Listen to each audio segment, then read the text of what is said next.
Once upon a time, there was a young man named Jamkhuki, the son of a deer, a child of the forest, nourished by deer's milk.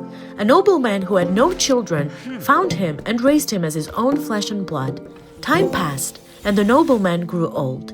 As he lay upon his deathbed, he summoned Jamkhuki to his side and said, "My son, I leave all my wealth to you, but remember this, never open the door to that room. Inside hangs the portrait of the sister of the Adau brothers, a woman of such beauty that even the sun has not seen her equal.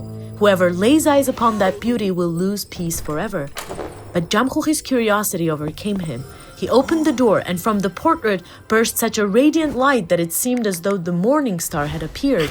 The young man swore, "Either I will make this maiden my wife, or the black earth shall be my bride." And with that, he set out on his journey. After traveling far, he came to a city where people were gathered in the square, mocking a man who was eating handfuls of soil as though it were some rare delicacy. Instead of laughing, Jamkhuki approached him kindly and asked, "What an unusual appetite you have. What's so strange about that? I am Beltiklapia, the earth eater, but if you were to see Jamkhuki, the son of the deer, now that would truly astonish you." "I am Jamkhuki, the son of the deer," said the young man calmly. "Then nothing could please me more. From this moment I shall be your companion," rejoiced the earth eater. They continued on their way and soon reached another city where a man lay on the ground with his ear pressed to the soil, listening intently. "What are you listening to so carefully, good man?" asked Jamkhuki. "Shh," said the listener. "Two ants deep in the earth are fighting over a single grain. I'm listening to see which one will win." "What remarkable hearing you have." "My hearing is nothing, but if you were to meet Jamkhuki, the son of the deer, he would be a true wonder." "I am Jamkhuki, the son of the deer."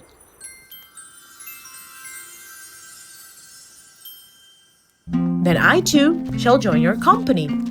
In the third city, they met a mighty man who had accidentally uprooted a tree from the ground. The crowd surrounded him, jeering. "What great strength you possess!" exclaimed Jamkhuki in admiration.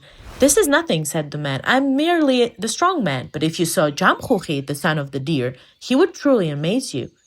"I am Jamkhuki, the son of the deer."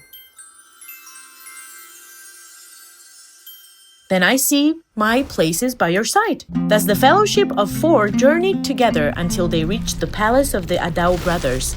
The brothers received them coldly as ice. "We will not give our sister to the first man who comes. If you can withstand our trials, she will be yours. If you fail, your head will join the others built into our palace wall." The first trial was to break through a cliff that blocked a valley.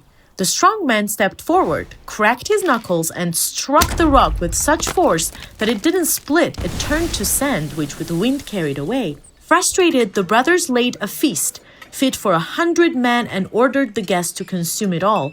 Beltiklapia sat down and in a blink of an eye devoured not only the food and drinks, but also the table, chairs, and cloth itself.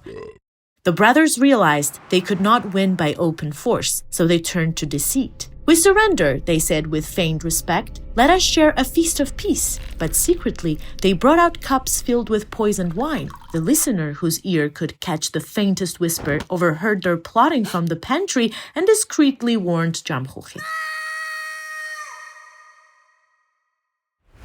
At once, Jamkhuki signaled his friends. The strong man rushed to the palace foundation, shook it, and toppled the brothers like worms shaken from a nut.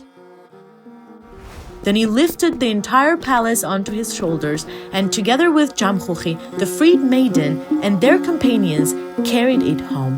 Thus did the son of the deer prove that stronger than the sharpest sword or the greatest might is the heart that can gather loyal friends and unite them as one.